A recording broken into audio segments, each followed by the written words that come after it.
Hey, what is up? Welcome to this episode of the Wantrepreneur to Entrepreneur podcast. As always, I'm your host, Brian Lofrumento. And in today's episode, we are talking about so many things that directly affect you and I, not just in our businesses, but literally in our day-to-day lives. We are joined by an incredible guest who's going to talk to us about how we can become more productive, more efficient, more clear-minded, more focused when it comes to our work. And we're going to talk about that through the realm of both in real life and digital organization. So I want to tell you about today's guest. Her name is Stephanie Shalofsky. She founded the Organizing Zone 15 years ago and provides organizing and productivity services to small companies and individuals. She is a member of NAPO, which is the National Association of Productivity and Organizing Professionals, where she served in the New York City chapter. She makes it easy for small business owners to take back control of their disorganized space and stuff by creating sustainable solutions for them. I love Stephanie's approach to this stuff because she actually talks about systems, workflows that we can incorporate to stay organized, not just get organized, which for all of us entrepreneurs, we love those replicable systems that we can incorporate in our businesses and in our lives. So I'm not going to say anything else. Let's dive straight into my interview today with Stephanie Shalofsky.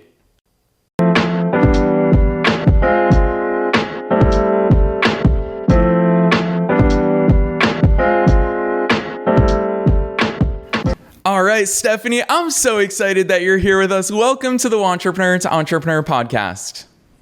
Hi, Brian. It's great to be here. Thank you for the invite to participate in this conversation. I'm looking forward to it. Heck yeah. And you and I both know it's something that obviously you are super passionate about. You've been doing it for such a long time, but this stuff really affects every business owner, every business leader. Heck, it affects every single business person. So take us beyond the bio. How the heck did you get into this stuff? How did you make it here? 15 years of running your business. I can't wait for you to take us beyond that story. Well, needless to say, I started out being very organized as a child, back to the days of my Barbie doll and her case.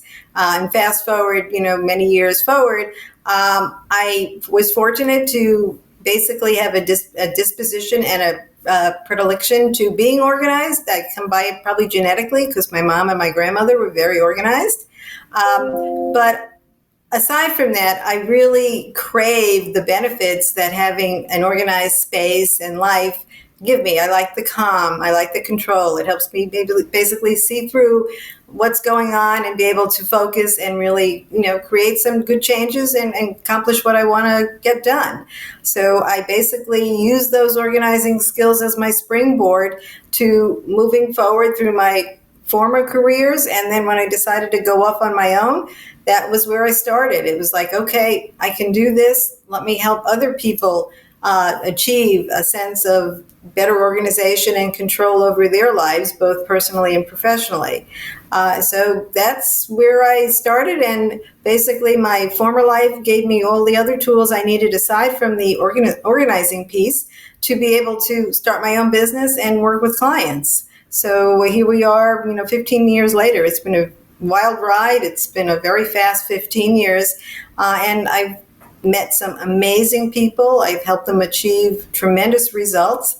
And that is what really, gets me up in the morning and fuels my soul and keeps me going. Yeah, Stephanie, I love that overview. It's not this often that this early in the episode, I want to call something out to listeners, but I want to call something big out right there is that listeners, you just heard Stephanie share in the natural course of her story, how she realized, wait, this is something I'm pretty good at and I can help others with that. That was the birth of her business. And here we are all these years later. And Stephanie, you've helped so many other people. And the other thing I want to call out is for you, you talk about organizing, not just as, hey, it's nice to have a tidy place, but you talk about the calm that it brings, the clarity that it brings. Talk to us about some of those benefits that people often overlook because our day-to-day lives are so hectic. We undervalue how much it means to be organized. That's very true. Especially, I live in Manhattan, so it's New York City. So, everybody is moving at a whirlwind pace. And it's very easy to get caught up in the whirlwind. You get up, you do your morning thing, you go to work, whatever your morning looks like, before you know it, you're just on that treadmill of going around in a circle because there are so many things coming at you. There's so many distractions around you that take you off focus, off target, that it's very easy to, have half a day or more go by and not accomplish anything, not even, check one item off on your to-do list. So it's very important to try to take a step back and try to maintain a calmer, more controlled approach to life. And that starts with the clutter around you. So many people, have piles of stuff. They don't even know what's in the piles, and they probably don't even see the piles anymore because they've taken root. It's like the trees from the forest. So it's very important to start by looking around you, see what the distractions are, because each of those piles is a distraction. And if you are having a trouble focusing naturally because you have other challenges, you don't need piles, because that's really going to put you off in a different place, and you'll get even less done. So trying to rein it in, minimize what's around you, and only have what's around you or those items that you use frequently and you need to do whatever your daily tasks are. So that's the first thing. The other thing is you save time if you are more organized. And I think many people might understand this, but don't completely understand it, because think about the situation. You're looking for something and you think it's in one pile. So you go look in that pile, but it's not there. And then you look in another spot and it's not there. And before you know it, you could have gone around your space and, lost a half hour and still can't find whatever you were looking for in the first place. And that's if you even remembered what you started looking for before you made the sweep around your space. So time is a very valuable commodity, especially these days. We have so much going on in our life, so much on our plates, that we want to maximize the time so that we get our work done and we have time to have that work-life, situation going where you have, some kind of give and take and balance, or whatever you want to call it, so that you're doing both the important things, the work stuff, but you also are fueling your soul by going out, spending time with family and friends, exercising, whatever you like to do for fun that re-energizes you. Yeah, Stephanie, I think that's so important that you already called out how much when you know where things are, you are more efficient. You can more quickly get at the things you need. And already my brain as an online entrepreneur for as long as I've been doing this, 15 plus years, is that, digitally, I love being able to find things. When I watch other people use computers, it blows my mind how unorganized they are. It takes them 5 minutes just to find their logo file that they need for a graphic. So we're definitely going to be talking about the digital things. But before we get there, Stephanie, I can't help but ask you this, because I know that everyone has different opinions on this. I can think of the example that my mom set me throughout my entire childhood, and that is her definition of organized is drastically different from my definition of organized. As an immigrant mom, her approach has always been, well, you shouldn't be able to see these things. If you don't need them, they shouldn't be in visible sight. Whereas my approach, especially as a teenage boy, was always, well, I know exactly where things are. So that was organized to me. What does organized mean to you? What does it mean to me? Okay, being organized, basically, for me personally, I don't like a lot of clutter. Now, I like stuff. I'll go shopping, we'll travel, and we always come home with something or some things. But before I buy anything, the conversation is always, where am I going to put it? Because everything in my home has a spot. I know what that spot is, and I'll use the stuff, but then I put it away. So I can quickly find it, but it can quickly get put out of sight, because I don't like the physical appearance of a space that's just got, every surface has got stuff on it. That's just not my aesthetic. It also is not my personality. I'm more minimalist to somewhat of an extent, not like an extreme minimalist, but I like stuff, but everything has a place and not overdone. So that's what I'm all about when it comes to the stuff, because you can have as much stuff as you want, just as long as it's not impacting the quality of your life. But that stuff has to have a home. I think that's what a lot of people forget about. Yeah, and it's so important. And again, I think one element of your work that I really love and respect and admire is the fact that you don't just work in these real life places, you also work in the digital sphere, which obviously enables you to work with people all around the world, which I know some listeners are going to be like, gosh, I feel very unorganized. I already called out people who can't find their files in a orderly fashion. But Stephanie, talk to us about that. Talk to us about some of the issues that you see people doing both in real life. You talked about clutter. I love the fact that you bring aesthetics into it. Is it something that shouldn't distract you? Piles of things. It's almost like an overwhelming to-do list. If we see a to-do list that has 500 things, it's overwhelming. The same is true of piles of stuff. Talk to us about some of those things that you see people doing wrong or just pushing to the side and pretending to ignore when it comes to in real life, but also walk us into that digital realm. Sure. Well, whether I'm working with the client virtually or in person, the concepts are still the same because we can do virtual decluttering, we can do virtual digital organizing. We can also do in-person decluttering, and in-person, we can work digitally, side by side looking at somebody's computer.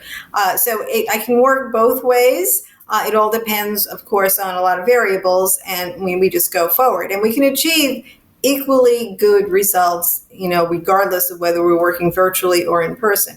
But the real issue is with getting organized is coming to terms with the fact that there is a project or a task that really needs to get done because the benefits will be significant to you. So it's first and foremost accepting that there should be something you should be doing, and then no project or task ever gets done unless it gets put on a to-do list, because just saying, okay, I'm going to do this, but you don't define when or get more clarity around it, nothing's going to happen. So identifying the task and assigning a specific deadline for completing it is so important, because a task without a deadline just gets constantly pushed to the bottom of your to-do list because there's no urgency around it. So first off, recognize that there's work to be done, accept the fact that you invest a little time, assign a deadline to it, and then like any other project that you're tackling, break it down to a series of small tasks so that each task maybe takes 5, 10 minutes, 20 minutes, a half hour, depending on what the task is, and then block time on your calendar so you actually have time dedicated and set aside for the work. Now, yes, you're probably very busy with your work, and this becomes a lower priority. So that's fine. I can accept that. But lower priorities still need some time on your calendar, even if you're working in small chunks of time. Maybe it's a 10-minute, slot, 5 days a week. You can still see and make progress. Obviously, it'll take a little longer to get the project finished, but you'll still get the job done. And personally, let me just tell you, once you dive in and start working on something, even, if it's 10 minutes a day for 5 days a week, that's almost an hour, you'll see some progress. And the progress is very motivating and keep you going so that you actually stick with it and complete the project and get yourself better organized.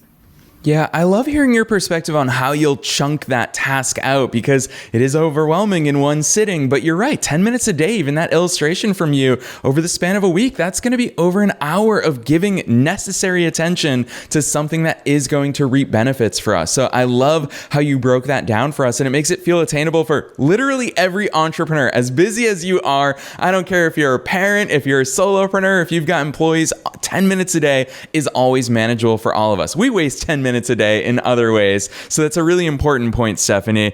I want to ask you about this, because now we're talking about getting this project done, is getting on the road to recovery when it comes to being organized. But one thing that really catches my eye about your work, and I kind of teased it in the intro, is that you talk about setting up systems in workflows in our day-to-day businesses and lives to stay that way. And I know for a lot of people, that's their biggest gripe is, well, yeah, if I get organized, I'm going to be disorganized 2 weeks from now again. Talk to us about how we actually stay there once we achieve that. Sure. Well, I give everybody lots of credit for tackling a project and actually seeing it through and getting it done. But yes, you're right. The real challenge now is maintaining your space, your computer, whatever it is you focused on. So there are a number of things to remember. First off, in the process of getting organized, you might have set up some simple systems to make sure that you clear your desk at the end of the day, for example. So I always tell clients, just have a number of end of the day tasks that you do on a regular basis. So that could be clearing the clutter off your desk, updating your to-do list, looking at your calendar for the next day so you're clear on what your morning's going to look like. So if you have like a, pedal to the metal kind of start of the day, or if it's going to be an easier start. So that's just one example of just very simple systems that you can put into place. So when you're putting systems in place, now they have to become habits. And for them to become habits, you need to practice them on a regular basis. So be committed to making some behavior changes, because the behavior changes are what will help you maintain your space long term. So that's one thing to remember and consider.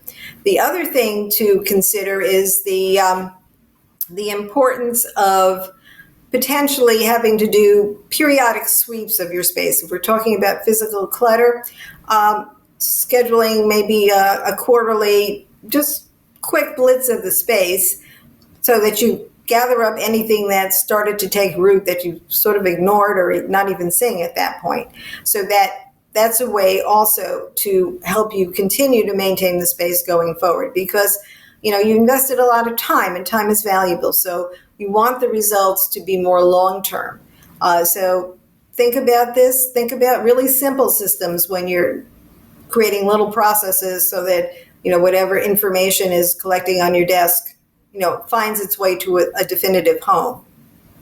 Yeah, as a visual person, I'll tell you what, I really like that visual that you just gave us about sweeping, for example, even if it's a digital sweep, because even if we remain clean and neat and tidy, it doesn't mean that throughout the week we don't get little things on the floor. And that's why we sweep every single week or every single day, whatever your frequency is. And the same is going to be true digitally, is that if you clean up your desktop today, it doesn't mean it's going to stay clean, but you need to build that into your week. And I love how you talk about putting it on your to-do list. For me, it's the calendar. Anything that's on my calendar, 100% is going to get done. And it's really that making a date with yourself. Stephanie, I want to ask you this though, because I think you have such an interesting perspective on this aspect, which is we can easily talk about the sources of clutter in our lives. Obviously, when we get mail, when we just start piling things up after a networking event, how many business cards do we collect? All of these sources of clutter. What sort of sources of clutter do you see digitally? Because the first thing that comes to my mind, actually, there's really two things that come to my mind. My desktop, as I'm saving files to my desktop and working on, let's say, web projects,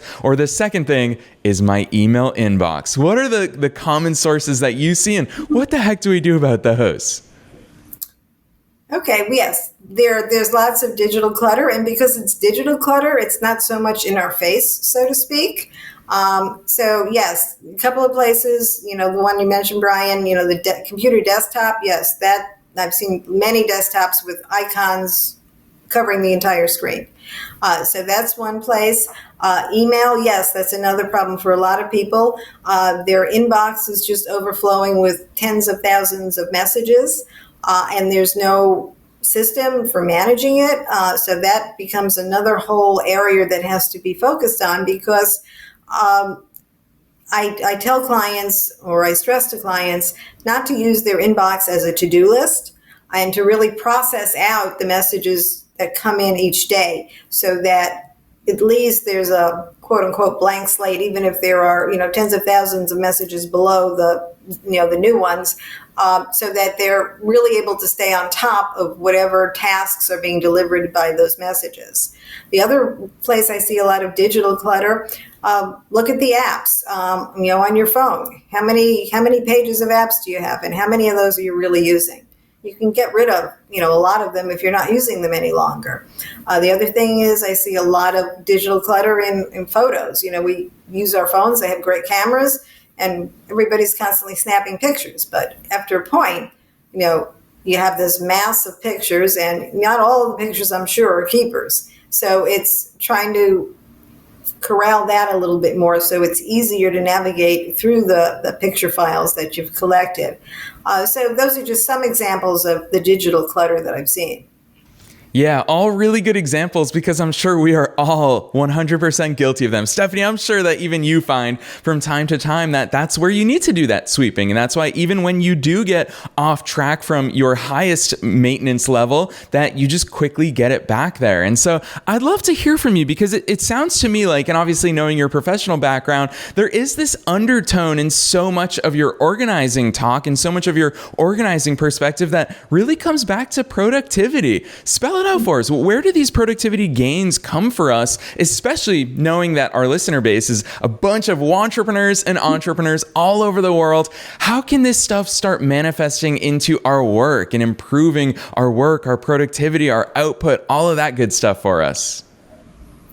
Sure. Well, obviously, we get better organized, so we're more efficient, which means we're more productive. We can get more done. So it all comes down to basically having good systems in place that help us manage the space, as I mentioned. It comes down to the physical space, your physical workspace, and having it organized in such a way that it supports all the tasks you need to do. So while I said earlier, trying to have a minimal amount of stuff on your desk, those few items that you have on your desk have to be really the essential tools that you use every day. Now, if you were a graphic designer or in the graphic design business, of course, you'd need access to a special printer nearby and some other tools. If you're just a more traditional business person, a laptop or multiple screens, depending on your preferences and the kind of work you're in, that might be what you need. Maybe you need a standing desk. Standing desks are great, but a lot of them aren't very big. So right away, that helps you to streamline what you have nearby so that everything is going to be very much more supportive of being productive and just being able to, keep checking those items off of your to-do list. So those are just some examples. Yeah, I love those. And I'm going to throw this out there because listeners know that part of our research for every guest that we bring on the show is I always ask them, what's your zone of genius? And Stephanie, I particularly loved your answer because you went straight to listening. At the heart of every solution that you provide is first listening and understanding the problem. And I think that's fascinating because in your line of work, what we, the customers, might think the problem is, when you listen to us, you actually hear that the problem might be something underlying or something else that we don't even recognize. We're treating the symptoms rather than the causes. Talk to us about some of those lenses through which you view it that we don't necessarily have that. You've years and years of reps of experience. Talk to us about some of those things, the symptoms versus the causes. Sure. Well, like everybody that's a business owner, you have to really listen to your prospective client and somebody that becomes a client to really be able to understand what their challenges are, what their goals are, what they're trying to achieve. So you'll know how you can best help them, and if it's really going to be a good fit. So I really pay very close attention during the assessment process with my prospective clients so that I get a really good understanding of what's going on. Like, for example, I recently worked with a client who's the associate dean at a college here in the United States. She had approached me because she initially said she needed help with her email. So fine, okay, let's talk about it. What's going on with the email? So we talked it through, and we actually started working together. And as I learned more about what her position entailed and her responsibilities, it became very clear to me that while her email needed some tweaking and there needed some better systems to manage what was going on in her email, the real problem was she didn't have the appropriate systems in place to manage the workflow that was then impacting the email. So we basically dissected this and we created some processes around, like one of the things we worked on was the registration at the beginning of a semester. As you probably are aware or remember, lots of students change classes at the last minute right when the semester is starting. So there's a real crunch on the university side to get all those processed through and approved and whatnot, and then there's communication that has to go back and forth. So she was very involved in that at the beginning of every semester, and that's became a real nightmare. So we created a system in terms of how the flow should work, and we involved a new admin person that was brought on. And then we focused on her email, the email piece of it. And tweaked how she was using her email. In addition, yes, she had way too many messages in her email inbox because she was too busy and she wasn't keeping track of them. So we created a process for her to clean out that inbox so that she was always current with the messages and she wouldn't be missing something from, a supervisor or another important email that she really needed to attend to. Yeah, Stephanie, listeners love those real life examples. And I think an example out of academia is a really relevant one because you're right. You evoked all those college emotions out of me where I was like, you think we switch classes right before the semester. We switch classes a week into the semester. It is pure chaos at the beginning of every semester. And I love the fact that you pinpointed that flow. Now we're coming back to workflows and systems of her email inbox. How can we apply filters, labels? How do we make sure that she sees the things that are relevant to her? So I love that example, Stephanie. As we're coming towards the end of this, you're giving us so many areas that we need to focus on. But before we get to one actionable tip for listeners, which I'm going to put you on the spot to come up with just one action for them. Before we get there, though, I know that listeners are going to be thinking, gosh, Stephanie, you're based in New York City. I'm based who knows where, Los Angeles, all across the US, all across the world. We've got listeners, and they're probably thinking, what is a virtual organizing session like? And I love this, and I can't wait to hear you talk about it. Because on your website, you have such awesome testimonials. You even have before and after pictures of what you've been able to work on with your clients all over the world. So tell us how those work. I'm kind of picturing like FaceTiming and showing you my entire place and saying, where do I start? But you tell us, how do those virtual sessions work together? Sure, Brian. Well, they actually work really effectively, and they all start. I basically use Zoom, and we identify a specific area within someone's environment that we're going to work on. Like, for instance, I work with a client in his home office. So what we did is we set up the camera, and he gave me a virtual tour of the entire space so I could see, in totality what it looked like and what was going on.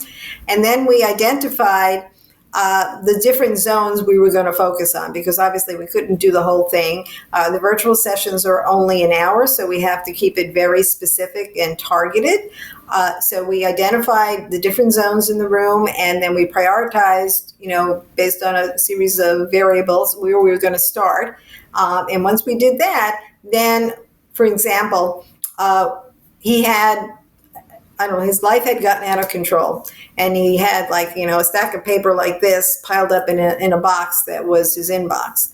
So I said, okay, we have to sort this out because we need to see what's going on. So we actually, I taught him how to sort the piles, how to, divide them into different categories, how to go through everything, how to make the decisions. We talked about decision making because sometimes there's hard decisions to make, or people aren't as adept as making those decisions. So I coached them through the decision making process, and we got into a rhythm, and he sorted while I watched, and I would stop him when, I noticed something that wasn't quite done correctly, or I wanted to share some other, tip or strategy that we should be considering implementing. These sessions are extremely collaborative, as are in-person sessions, and there's got to be a lot of back and forth. So it's very easy to do it, via using Zoom or other similar tools. So we basically can work our way through the space. At the end of a session, we have a list of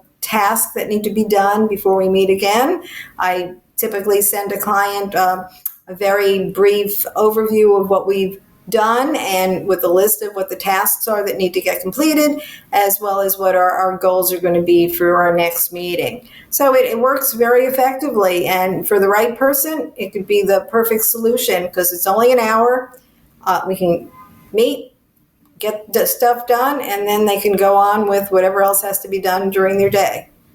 Yeah, I love that overview. And I do love, you stressed it a couple times, and I think it's because you know the brilliance of this strategy that you're helping clients with, which is that focused 1 hour. It's a 1 hour session that can unlock new levels to our productivity, new levels to our organization, new levels to starting to build those habits. Let's face it, we're not going to build those habits in an hour, but we start laying the groundwork. So I really love that approach, Stephanie. Listeners know I love giving guests the hard work at the end of these episodes, which is to say, what is the one action that you think every single listener, knowing that they're wantrepreneurs and entrepreneurs all over the world, what's the one action that you think they should do? We talked about digital clutter. We talked about in-person clutter. We talked about that weekly maintenance and the sweeping that you mentioned. With all of those things in mind, what should we all do from here, Stephanie? I would suggest, and I would put this challenge out to you, to choose one aspect of your life that could use some reorganization. Be very specific about what needs to be done, what your goal is, how long you're going to spend on it, when you're going to get it completed, and just go for it. Schedule the time and get the task done. And to further support you during this process, especially if organizing doesn't come naturally to you, get an accountability partner. Have a friend, a family member, whomever, help coach you and be your cheerleading section as you tackle that one task. And keep it, small, finite. Don't make it, a whole house or a whole office building, like one small spot within your physical space. Listeners, that is something that each and every one of us can do. You all already know that one of my words for this year is intention, and you just heard Stephanie leverage that in this line of work, is talking about set the intention, choose something specific, and get it done, because we all have that within our capabilities. Stephanie, I love that advice. I know listeners are going to be chomping at the bit to learn more about you, your work, your company, the Organizing Zone. So tell them where they should go from here to learn more about the work that you're doing, how to sign up for a digital session with you. They want to hear all these links, so drop it on us right here. Sure. Okay. Well, first and foremost, please feel free to visit my website, which is theorganizingzone.com. You'll find lots of information, the before and after pictures. Also, there's an opportunity to reach out to me if you want to connect. And I have a very robust blog section within my website. So there's tons of tips and strategies on all sorts of different types of organizing projects. Also, if you're more of a visual person and you want to watch some short videos, go to my YouTube channel at The Organizing Zone. You can check me out and connect with me on LinkedIn at linkedin.com/n/Stephanie Shalofsky, Office Organizer. So I look forward to connecting, and I'm happy to answer questions. Feel free to reach out. Yes, listeners, you all know the drill. All those links that Stephanie just dropped on you are down inside the show notes, wherever it is that you're tuning into today's episode. You can find her business website at theorganizingzone.com. And if she didn't call it out, I was going to. Her blog is seriously incredible. It's not a blog that says, hey, work with me. It is a blog that says, let me help you. Let me actually show you strategies and workflows. So definitely check out her website at theorganizingzone.com. We're also linking to her YouTube channel, her LinkedIn down below, wherever it is you're tuning in. So check those out, click those links. Otherwise, Stephanie, thanks for joining us on the Wantrepreneur to Entrepreneur podcast.